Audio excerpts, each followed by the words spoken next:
So very good morning my dear students. आज का discussion start करते हैं एक बहुत ही प्यारे कोट के साथ। कोट है, a nation strength is not just in its army और economy but in how it protect its people wherever they are. तो देखो मेरे प्यारे बच्चों, अभी जो रिसेंटली जम्मू एंड कश्मीर के अंदर जो पहलगाम अटैक हुआ था और उसके रिस्पॉन्स में जो हमारी इंडियन गवर्नमेंट ने ऑपरेशन सिंदूर चलाया है, उससे रिलेटेड ये एडिटोरियल है और उससे उससे बहुत ज़्यादा रिलेटेड ये जो है कोट है।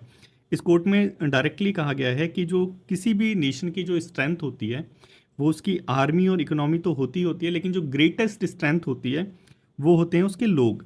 तो उन लोगों को प्रोटेक्ट करना उस नेशन की जो है परम जिम्मेदारी होती है, परम दायित्व होता है। ये कुछ कोट बोलना चाहता है और हमारी गवर्नमेंट ने ये चीज़ जो है बखूबी निभाई भी है ऑपरेशन सिंदूर के द्वारा। तो इसको थोड़ा सा अच्छे से डिस्कस करते हैं। तो बेसिकली यही बोला गया है कि जो गवर्नमेंट है वो रिस्पॉन्सिव गवर्नमेंट होनी चाहिए। रिस्पॉन्सिव टुवर्ड हुम? Responsive toward it's citizen. ठीक है, तो इस कोड को अच्छे से डिस्कस करा। अब अपना एडिटोरियल डिस्कशन के अंदर चलते हैं। आफ्टर पहलगाम, देखो ये जो पहलगाम वाला है, ये जो टेररिस्ट वाला जो इशू है, ये मोस्ट इंपॉर्टेंट इशू है सीएपीएफ एग्ज़ाम के लिए 2025 के लिए। तो इसको बहुत अच्छे से हमें करना है, इसको बिल्कुल भी हमें जो है निगलेक्ट नहीं करना, क्योंकि एग्जाम में मोस्ट प्रोबेबिलिटी है कि इससे रिलेटेड कुछ ना कुछ तो आएगा ही आएगा। चाहे वो आपको आर्ग्यूमेंट राइटिंग दे दे, चाहे वो आपको रिपोर्ट राइटिंग दे दे, चाहे वो एस्से राइटिंग दे दे। तो इसको थोड़ा अच्छे से करेंगे। तो चलो डिस्कशन स्टार्ट करते हैं अपने एम के साथ। हमारा एम क्या है प्यारे बच्चों? हमारा एम है अपने आप को नॉलेजेबल बनाना, अपने नॉलेज पूल को एनहेंस करना day by day, day by day. ठीक है, वही हम करते आ रहे हैं। चलो डिस्कशन स्टार्ट करते हैं। ऑपरेशन सिंदूर क्या चीज़ है? देखो, एक मिलिट्री स्ट्राइक है जो इंडिया ने करी है मई 7 2025 में। क्यों करी है? On the response of Pahalgam terror attack. अब ऑपरेशन सिंदूर के अंदर हमारी इंडियन गवर्नमेंट ने टोटल जो है 9 लोकेशन के ऊपर जो है टारगेट करा था। और जो 9 लोकेशन थी ये बेसिकली पीओके के अंदर और पाकिस्तान के अंदर, दोनों ही एरिया के अंदर थी। और टारगेट कौन था? टारगेट था यहाँ पे हमारे टेररिस्ट ग्रुप जैसे लश्कर तोयबा हो गया, जैश ए मोहम्मद हो गया और हिजबुल मुजाहिदीन हो गया। तो इन तीनों के नाम भी थोड़ा सा आप याद रखना, टेररिस्ट ग्रुप के। और इस ऑपरेशन करके जो हमारी इंडियन गवर्नमेंट है, उन्होंने एक नया स्टैंडर्ड जो है वो इस्टेब्लिश कर दिया। क्योंकि अभी तक क्या होता आया था, हम जो है रेस्ट्रेन की पॉलिसी जो है वो अडॉप्ट करते थे कि टेररिस्ट अटैक होता था, हम जब क्रिटिसिज्म करते थे, आपने देखा भी होगा पहले बहुत ऐसा चलता था कि जब टेररिस्ट अटैक होता था तो इंडिया ज़्यादा से ज़्यादा क्या करता था, मैच खेलना बंद कर देता था या फिर पाकिस्तान के साथ बोलना बंद कर देता था। लेकिन अब जो है हमारी स्ट्रेटेजी जो है आफ्टर 2014 जो है स्ट्रेटेजी हमारी चेंज हो चुकी है, हम रिस्पॉन्सिव हो चुके हैं। ठीक है, जैसा ये कोड बता रहा है सिमिलरली वैसा ही। तो यही कुछ मतलब है इसके इसके क्लैरिफिकेशन में। जो ये इंडिया ने जो टेरर अटैक के अगेंस्ट में जो ऑपरेशन चलाया, ऑपरेशन सिंदूर, इसके रिस्पॉन्स में इंडियन गवर्नमेंट ने भी ये बताया कि सिर्फ हमारा टारगेट कौन था?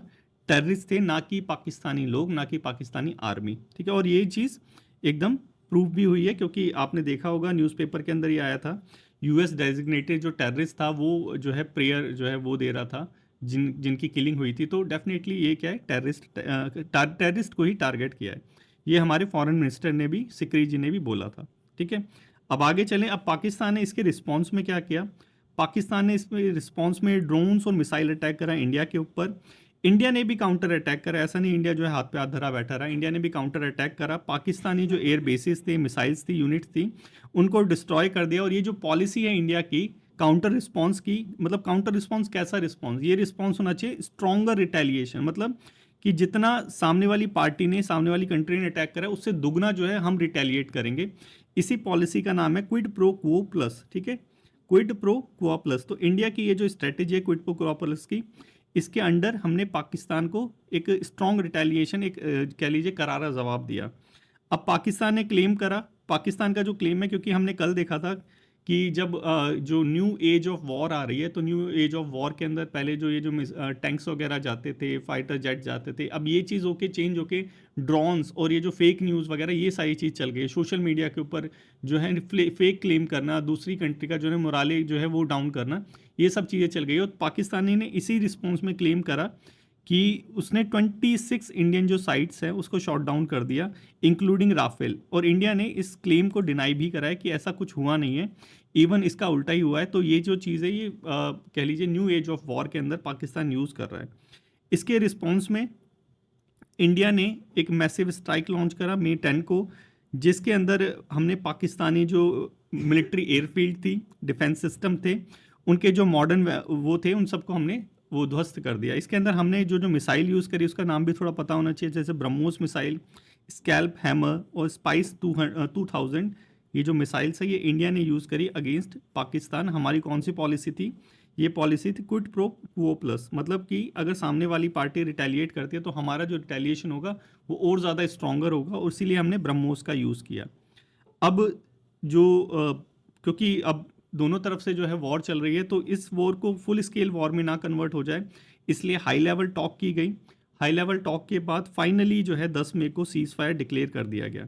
सीज़ फायर डिक्लेयर मतलब कि अब दोनों जो पार्टी है वो दोनों पार्टी जो है एक दूसरे के ऊपर हमला नहीं करेगी। यूएस था जो इनिशियली इससे अलग रहा, लेकिन बाद में जो है उसने भी बोला कि दोनों जो है न्यूक्लियर वेपन कंट्री है, और पाकिस्तान ने तो इशारा भी कर दिया था कि पाकिस्तान जो है वो डरेगा नहीं न्यूक्लियर वेपन को यूज़ करने से। तो मेडिएशन तो डेफिनेटली हुआ ही है अनऑफिशियली। अब यहाँ पे सिमिलरली ऐसी सिचुएशन कब आई थी? पहले कारगिल के टाइम पे आई थी 1999 में। पार्लियामेंट पे, इंडियन पार्लियामेंट पे जब अटैक हुआ था 2001 में, तब आई थी सिमिलर सिचुएशन। मुंबई अटैक के अंदर आई थी, बालाकोट स्ट्राइक के आई। तो यहाँ पे एक चीज़ ज़रूर हमें समझ आ रही है कि इंडिया जो है अब रिस्पॉन्सिव होता जा रहा है। जैसे कि कोर्ट था रिस्पॉन्सिबल गवर्नमेंट होनी चाहिए टुवर्ड्स दिस पीपल, तो वो इंडिया होती हुई नज़र आ रही है। इसीलिए जो है अब ऑपरेशन सिंदूर हमने लॉन्च करा।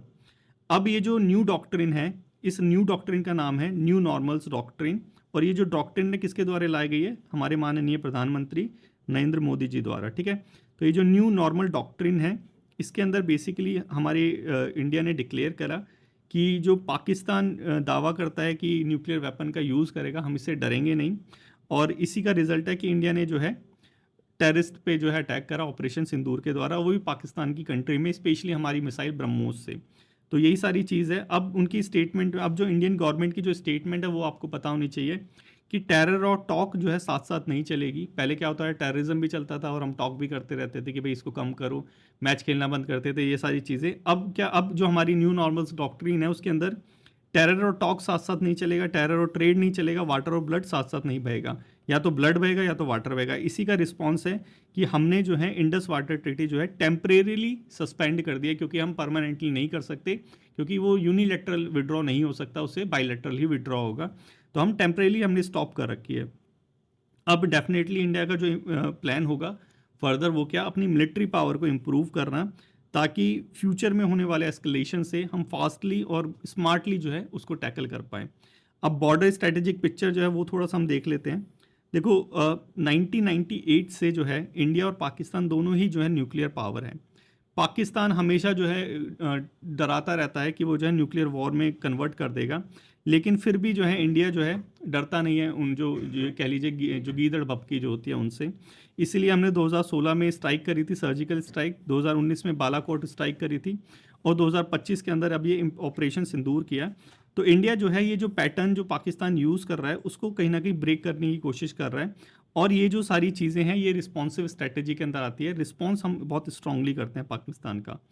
अब हमें करने की क्या ज़रूरत है? अब देखो ये सारी चीज़ें जो हो रही हैं, ये सारी चीज़ें एक पैटर्न की तरफ इशारा कर रही है, और इस पैटर्न में हमें ध्यान देने की ज़रूरत है कि सबसे पहले तो हमें अगर आउटसाइड हेल्प लेनी नहीं है, और आउटसाइड हेल्प लेनी भी नहीं चाहिए, यहाँ पे बायलैटरली इस चीज़ को सॉल्व करना चाहिए। तो जब आउटसाइड हेल्प नहीं लेनी तो सबसे हमें ध्यान देना पड़ेगा किस पे ऊपर? अपनी इकोनॉमी और मिलिट्री को स्ट्रॉन्ग करने के ऊपर। और सेकंड चीज़, डायरेक्ट कम्युनिकेशन इस्टेब्लिश करने के ऊपर, ताकि जो इंडिया और पाकिस्तान है ये दोनों ही बायलैटरली जो इशू चल रहे हैं उसको सॉल्व कर सके। क्योंकि पाकिस्तान को भी पता चल गया कि इंडिया जो है अब उसकी स्ट्रेटेजी जो है अब पीस एंड टॉक वाली नहीं रही है, अब रही है टेररिज्म और जो टॉक है वो साथ साथ नहीं चलेगी वो वाली, और रिस्पॉन्सिव स्ट्रेटेजी हमारी हो गई है। न्यू नॉर्मल जो डॉक्ट्रिन है हमारी नरेंद्र मोदी जी का, वो अब आ चुका है, ठीक है। तो आई होप आपको समझ आ गया होगा क्या चल रहा है, कैसे हमारे डॉक्ट्रिन जो है चेंज हो रहे हैं, कैसे कैसे हम रिस्पॉन्सिव होते जा रहे हैं, और कोर्ट का डायरेक्ट रिलेशन कैसे था इस एडिटोरियल के साथ। अगर समझ आ गया हो तो ट्राई करना इसको लिखने का। नेक्स्ट चलें। नेक्स्ट है हमारा पंची कमीशन। देखो आपके जो सीएपीएफ एग्जाम के अंदर एक क्वेश्चन आया था पंची कमीशन से, उसमें तो जस्ट पूछा था कि जो स्टेट और सेंटर के रिलेशन, इनमें से कौन सी कमीशन जो है वो डील करती है। सरकारिया हो गया, पंची कमीशन हो गया, ये सारे कमीशन डील करते हैं। तो अब रिसेंटली आपको पता है कि सुप्रीम कोर्ट ने तमिलनाडु का जो इशू चला था उसके अंदर हुआ क्या था, उसके अंदर ये हुआ था कि सुप्रीम कोर्ट ने गाइडलाइन दी थी कि 3 महीने के अंदर जो है प्रेसिडेंट को जो है जो बिल होगा उस पर एक्शन लेना पड़ेगा जो स्टेट से रिजर्व आएगा, ठीक है। अब उसी के ऊपर सेंटर ने क्या करा है, प्रेसिडेंशियल रेफरेंस जो है वो चैलेंज कर रहा है सुप्रीम कोर्ट के डिसीजन को, इस 3 मंथ वाली गाइडलाइंस को, अंडर आर्टिकल 201 अंडर आर्टिकल 201, ठीक है, ऑफ द कॉन्स्टिट्यूशन। अब यहाँ पे एक चीज़ हमारी सेंटर ने बोली है कि जो सुप्रीम कोर्ट है उसकी जो फंक्शनिंग है उस पर कहीं ना कहीं जो है क्वेश्चन मार्क लाया है कि जुडिशरी जो है वो ये सच लिमिट जो है, जो 3 मंथ की जो लिमिट लगाई है वो लगा सकता है या नहीं लगा सकता। तो इस क्वेश्चन का आंसर करने के लिए पहले हमें थोड़ा सा देखना पड़ेगा कि अभी रिसेंटली चल क्या रहा है और सुप्रीम कोर्ट ने क्या बोला है और कमीशन क्या बोलता है, ठीक है। कमीशन तो बेसिकली रिकमेंडेशन देता है और इसको अप्लाई करना तो पार्लियामेंट का ही काम होता है, कॉन्स्टिट्यूशन में अमेंडमेंट पार्लियामेंट कर सकता है, ठीक है। तो अब एमएचए जो है और इसने अपनी ऑफिस मेमोरेंडम के अंदर भी जो सुप्रीम कोर्ट ने गाइडलाइंस दी थी वो दे रखी है। उसने बोल रखा है 3 month deadline for president decision on state bill, जो सिमिलरली हमारे सुप्रीम कोर्ट ने भी बोला था। तो कहीं ना कहीं ये जो अभी हमारे ये जो डिसीजन लिया गया था इसके ऊपर सुप्रीम कोर्ट ने यही बोला है कि जो ऑलरेडी जो सर्कुलर है, ऑफिस मेमोरेंडम है, उसने तो उसी को ध्यान में रखते हुए जो है ये डायरेक्शन दी है। और ये जो यहाँ पे सर्कुलर है ये किसका है, हमारे मिनिस्ट्री ऑफ होम अफेयर्स का, कि 3 मंथ्स के अंदर जो है प्रेसिडेंट को डिसाइड करना होगा जो स्टेट बिल उसके पास आता है, ठीक है। 3 वीक का टाइमलाइन दी गई है अगर ऑर्डिनेंस या अर्जेंट डिसीजन लेना होता है तो। और सेंट्रल मिनिस्ट्री जो है वो जब रिस्पॉन्ड करेगी बिल के ऊपर वो 15 दिन के अंदर करेगी या 15 दिन से 1 महीने के अंदर। तो यहाँ पे मोर और लेस जो है गाइडलाइंस ऑलरेडी जो है मिनिस्ट्री ने जो है वो निकाल रखी है इन चीज़ों के ऊपर। तो सुप्रीम कोर्ट ने तो बस उसी को जो है रिपीट करा है और प्लस सपोर्ट करा है सरकारिया कमीशन और पंची कमीशन की रिकमेंडेशन का जो ऑलरेडी प्रैक्टिस में थी। तो यही चीज़ सारी चीज़ है। तो थोड़ा सा हम देख लेते हैं कि ये जो कमीशन है पंची कमीशन के बारे में स्पेशली, क्योंकि यहाँ से ऑलरेडी क्वेश्चन आ रखा है तो इसको थोड़ा सा देख लेते हैं यहाँ से क्या क्या चीज़ें ऑलरेडी आ रखी है। तो देखो जो पंची कमीशन है ये बेसिकली सेंटर और स्टेट रिलेशन को स्टडी करने के लिए था, सिमिलरली जैसे सरकारिया कमीशन था। इसको चेयर करा था मदन मोहन पंची ने, ठीक है, 2007 का है ये कमीशन, और सेंटर और स्टेट रिलेशन पे कुछ रिकमेंडेशन दी थी। इसको थोड़ा सा देख लेते हैं स्पेशली गवर्नर के ऊपर। गवर्नर के लिए जो रिकमेंडेशन थी वो ये कि अपॉइंटमेंट जो गवर्नर का होगा वो एक इंडिविजुअल का होगा जो उस पर्टिकुलर स्टेट का नहीं हो, ठीक है। तो यही बता रखा है, distinguish individual from outside the concern state. Tenure जो होगा वो फिक्स्ड रहेगा 5 सालों के लिए, ऐसा नहीं कि नई गवर्नमेंट आई तो गवर्नर को निकाल दिया। और ये जो रिमूवल प्रोसेस होगा गवर्नर का ये सोल डिस्क्रिशन नहीं होगा सेंट्रल गवर्नमेंट, ये सिर्फ रिकमेंडेशन है। इस रिकमेंडेशन को याद रखना, कॉन्स्टिट्यूशन में कुछ अलग भी लिखा हो सकता है। इम्पीचमेंट मैकेनिज्म होना चाहिए गवर्नर के लिए, ऑल तो है नहीं, लेकिन रिकमेंडेशन दे रखा है पंची कमीशन ने कि ऐसा कुछ होना चाहिए। डिस्क्रिशनरी पावर यहाँ पे बता रखा है आर्टिकल 163 जो है वो अनरिस्ट्रिक्टेड डिस्क्रिशनरी पावर नहीं देता गवर्नर को। तो ये भी क्या है पंची कमीशन की रिकमेंडेशन में ही है। State bill pay decision 6 month के अंदर अंदर लेना होगा।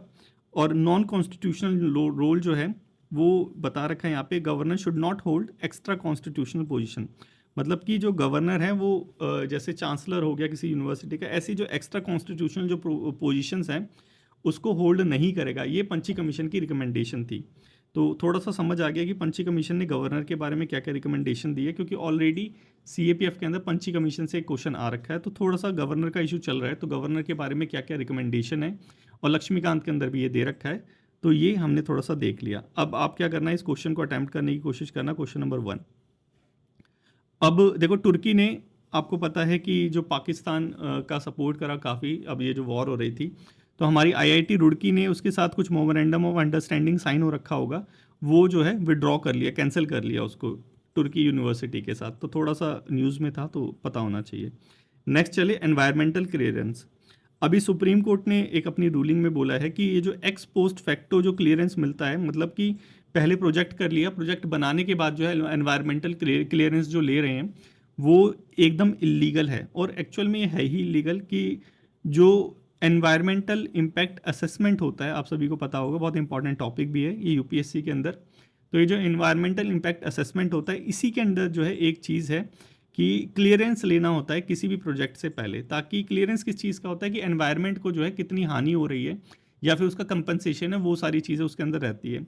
लेकिन सपोज करो कि तुमने प्रोजेक्ट जो है पहले ही बना लिया, उसके बाद जो है तुम क्लियरेंस ले रहे हो, तो क्लियरेंस लेने का मतलब कुछ रह नहीं गया। तो सुप्रीम कोर्ट ने यही बोला है अपनी रूलिंग के अंदर कि ये जो एक्स पोस्ट फैक्टो जो क्लियरेंस है, एनवायरमेंटल क्लियरेंस, ये इलीगल है, ठीक है। ये जो एनवायरमेंटल लॉ है इसके कॉन्ट्रेरी भी है, तो इसको स्ट्रक डाउन कर दिया है नोटिफिकेशन 2017 को, और 2021 ऑफिस मोमेंडम को सुप्रीम कोर्ट ने हटा दिया है। ठीक है, अब ये जो जजमेंट ली है इस बार सुप्रीम कोर्ट ने, ये कॉमन कॉज जजमेंट 2017 से प्रभावित है, जो बोलती है कि पहले लेना पड़ेगा एनवायरमेंटल क्लियरेंस, बाद में नहीं। ठीक है, तो अब थोड़ा सा देख लेते हैं कि प्रोसेस क्या होती है एनवायरमेंटल क्लियरेंस लेने की। अब देखो, एनवायरमेंटल क्लियरेंस लेना पड़ता है बेसिकली प्रोजेक्ट के लिए, जो भी प्रोजेक्ट किसी एरिया के अंदर लग रहा होता है जहाँ पे ऑलरेडी जो है हरियाली वैराली या कह लीजिए फॉरेस्ट एरिया होता है। ठीक है, अब इसके लिए पब्लिक हियरिंग भी होती है, कंडक्ट कराई जाती है, कंसेंट लिया जाता है, एनओसी ली जाती है स्टेट रेगुलेटर्स की। एक एनवायरमेंटल इम्पैक्ट असेसमेंट की जो रिपोर्ट है उसको भी डिटेलली इस पब्लिक हियरिंग्स में सुना जाता है। ठीक है, अब ये जो क्लियरेंस देता है ये हमारी ministry of environment and forest climate change देती है। ये देती है 2 प्रोजेक्ट के लिए, एक प्रोजेक्ट जो होता है जिसके अंदर मैंडेटोरी है कि एनवायरमेंटल क्लियरेंस लेना ही पड़ेगा, दूसरा जो प्रोजेक्ट है उसके अंदर स्क्रीनिंग प्रोसेस होती है, और स्क्रीनिंग प्रोसेस क्या होती है उसको थोड़ा सा देखेंगे अभी। उसके अंदर जस्ट डिसाइड होता है कि भाई एनवायरमेंटल क्लियरेंस लेने की ज़रूरत है या नहीं है, तो पहले में है तो मतलब उसके लिए स्क्रीनिंग की कोई ज़रूरत नहीं है। सेकंड जो प्रोजेक्ट हो गए उसके अंदर एक के अंदर मैंडेटोरी है, दूसरे के अंदर रिक्वायरमेंट ही नहीं है एनवायरमेंटल इम्पैक्ट असेसमेंट की।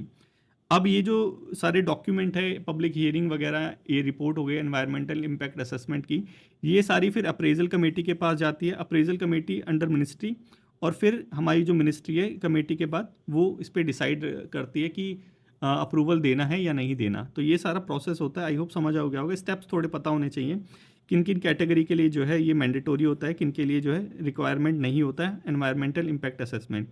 ये क्या चीज़ होता है, ये जो देखो बेसिकली एम्पायरमेंट इम्पैक्ट असेसमेंट, अगर आपको एकदम लेमन लैंग्वेज में बताऊं तो किसी भी प्रोजेक्ट को लगाने के बाद उस पर्टिकुलर एरिया में एनवायरमेंटली क्या इफेक्ट होगा उसे कहते हैं एनवायरमेंटल इम्पैक्ट असेसमेंट की। लेट से कि अगर कितने जो है जंगल काटे जाएंगे, वहाँ पे जो लोग रह रहे हैं उन पे क्या इफेक्ट होगा, ग्राउंड वाटर है जो पानी कितना कम हो जाएगा या फिर दूषित हो जाएगा, वो सारी चीज़ें, या फिर वहाँ पे जो हीट है वो कितनी बढ़ जाएगी, इलेक्ट्रिसिटी का कंजम्पशन कितना होगा। तो ये सारी टोटल चीज़ें ध्यान में रखी जाती हैं एनवायरमेंटल इम्पैक्ट असेसमेंट में। ठीक है, और ये कराया जाता है अंडर एनवायरमेंटल प्रोटेक्शन एक्ट 1986, मतलब स्टैट्यूटोरी है। इसके अंदर स्क्रीनिंग होती है, स्क्रीनिंग में डिसाइड करा जाता है कि भाई जो प्रोजेक्ट है उसको ज़रूरत है एनवायरमेंटल इम्पैक्ट असेसमेंट की या नहीं है। इसकी रिपोर्ट जो है एनवायरमेंटल क्लियरेंस के लिए इंपॉर्टेंट होती है। ठीक है, इसलिए इसको देख रहे हैं। फिर स्कूपिंग होती है, इम्पैक्ट प्रिडिक्शन होता है कि भाई क्या क्या इम्पैक्ट होगा, उसके लिए फिर उसको फिर मिटिगेट करने के लिए एक्शन प्लान भी लेके आया जाता है। तो ये सारा प्रोसेस रहता है। आई होप समझ आ गया होगा कौन से एक्ट के अंदर आता है, कौन सी मिनिस्ट्री करती है, किसके लिए लेने की ज़रूरत है, किसके लिए नहीं लेने की ज़रूरत।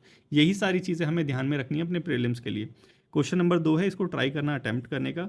नेक्स्ट चलते हैं, इकोनॉमिक कैपिटल फ्रेमवर्क, ईसीएफ। देखो अभी रिसेंटली जो हमारी मिनिस्ट्री है उसकी जो नज़रें हैं वो आरबीआई के ख़जाने के ऊपर है, क्योंकि आरबीआई का जो टोटल बोल लीजिए कि आरबीआई का जो टोटल प्रॉफिट होता है उसके अंदर से कुछ परसेंटेज जो है कंटीजेंसी रिस्क बफर रखा जाता है। बाकी सारा जो पैसा होता है इकोनॉमिक कैपिटल जो फ्रेमवर्क के अंदर, वो सब बाकी सारा पैसा सेंट्रल मिनिस्ट्री को जो है भेज दिया जाता है, मिनिस्ट्री ऑफ फाइनेंस को। तो मिनिस्ट्री ऑफ फाइनेंस के मुंह में अब पानी आ रखा है, क्योंकि आरबीआई का पैसा देने का टाइम आ चुका है। तो इसीलिए ये न्यूज़पेपर के अंदर आया था, इसको थोड़ा सा देख लेते हैं। ये जो है बिल्कुल सिंपल लैंग्वेज में देखेंगे कि क्या चीज़ होती है ये हमारा इकोनॉमिक कैपिटल फ्रेमवर्क। देखो पॉलिसी है जो इसी चीज़ को गाइड करती है कि जो आरबीआई का जो एक्स्ट्रा पैसा होगा, उसकी सेविंग हो गई, फाइनेंशियल रिस्क वगैरह, इन सब चीज़ों को कैसे मैनेज किया जाएगा, और जो सरप्लस होगा अमाउंट वो सेंट्रल मिनिस्ट्री को ट्रांसफ़र कर दिया जाएगा। इसी का पार्ट है इकोनॉमिक कैपिटल फ्रेमवर्क का ही पार्ट है कंटीजेंसी रिस्क बफर। ठीक है, इसके अंदर बेसिकली जो है एक पर्टिकुलर अमाउंट, यहाँ पे बिमल जलान जो कमेटी थी उसने रिकमेंडेशन दी थी 5% से 6.5% जो है, 5.5 से 6.5% जो है वो इमरजेंसी फंड जो है वो रखा जाए, और इसी को हम क्या कहते हैं, कंटीजेंसी रिस्क बफर। ठीक है, तो ये जो कंटीजेंसी रिस्क बफर है इसको साइड में रख के बाकी सारा जो पैसा है वो हमें सेंट्रल मिनिस्ट्री को सेंड करना पड़ता है। तो यही सारी चीज़ें, आई होप समझ आ गया होगा आपको क्या चीज़ है ये कंटीजेंसी रिस्क बफर। और हमारा economic capital framework basically policy है कि आरबीआई का जो पैसा है उसके साथ क्या होगा क्या नहीं होगा। ठीक है, तो यही था आज की डिस्कशन में। ये क्वेश्चन जो नंबर 3 है इसको अटैम्प्ट करने की कोशिश करना। नेक्स्ट चलते हैं, नेक्स्ट है हमारा ये मई का 16 मई का क्वेश्चन, कल वाले क्वेश्चन। ठीक है, इसके अंदर डेफिनेशन दे रखी है, आपको बताना है कौन सी डेफिनेशन करेक्ट है। पहले तो हो गया labour force participation, percentage of unemployed people among the total labour force. Unemployment rate, percentage of employed, ये हो नहीं सकता. Worker population ratio, percentage of person employed among the total population, C इसका आंसर है. डी, ए भी इसका answer नहीं है, क्योंकि परसेंटेज ऑफ अनएम्प्लॉयड पीपल नहीं होता, ये दोनों ही होता है लेबर फोर्स पार्टिसिपेशन में. तो आंसर हो गया इसका सी. नेक्स्ट चले, नेक्स्ट है हमारा ये वाला IAEA. कल हमने इसके बारे में देखा था. Is responsible for verifying compliance with the nuclear proliferation treaty, NPT. हमने देखा था कि इसका जो एक काम होता है, सबसे इंपॉर्टेंट काम ये था कि नॉन प्रोलिफरेशन जो ट्रीटी है उसको जो है इम्प्लीमेंट करता है, कंप्लाइंस देखता है कि जो हमारी गवर्नमेंट है वो सही से कर रही है नहीं कर रही. तो ये तो सही है. दूसरा देखते हैं, हेडक्वार्टर इसका जनेवा में है. हेडक्वार्टर इसका जनेवा में नहीं है, हेडक्वार्टर इसका कहीं और है. कहाँ पे है वो कमेंट बॉक्स में आप कमेंट करके बताओ. तो इसका आंसर हो गया हमारा सी. नेक्स्ट चलें, supreme court recent interpretation of digital accessibility. हमने देखा था सुप्रीम कोर्ट ने अपने जजमेंट में बोला था कि digital accessibility is the fundamental right article under article 21. तो ये किसके अंदर आता है, कौन सा प्रिंसिपल है? प्रोसीजरल इक्वालिटी, फंडामेंटल ड्यूटी, इसके अंदर तो बिल्कुल नहीं आता. इलेक्टोरल फेयरनेस में नहीं आता. ये आता है हमारा सब्सटेंटिव इक्वालिटी, मतलब सब्सटेंस लेवल पे इक्वालिटी को लेके आना, मतलब बेसिक लेवल पे इक्वालिटी को लेके आना, उसका मतलब है सब्सटेंटिव इक्वालिटी. और वही हमारी गवर्नमेंट मतलब सुप्रीम कोर्ट ने किया था, ये बोल के कि जो उसमें वो था ना, हमने देखा था फिजिकली PWD वाले जो पर्सन थे, पर्सन विद डिसेबिलिटी, उनको इक्वालिटी प्रोवाइड कराना, यही है सब्सटेंटिव इक्वालिटी. ना कि प्रोसीजरल इक्वालिटी होता है कि लॉ द्वारा जो होता है. तो ये हमारे कोर्ट ने करा था इसके अंदर, क्योंकि लॉ में नहीं था लेकिन फिर भी हमारी कोर्ट ने करा. तो आई होप समझ आ गया होगा, इसका आंसर सी है. सो यही था आज की डिस्कशन में. आई होप आपको अच्छे से समझ आ गया होगा. अगर आ गया हो तो लाइक शेयर और कमेंट करना मत भूलना. Thank you so much for today discussion.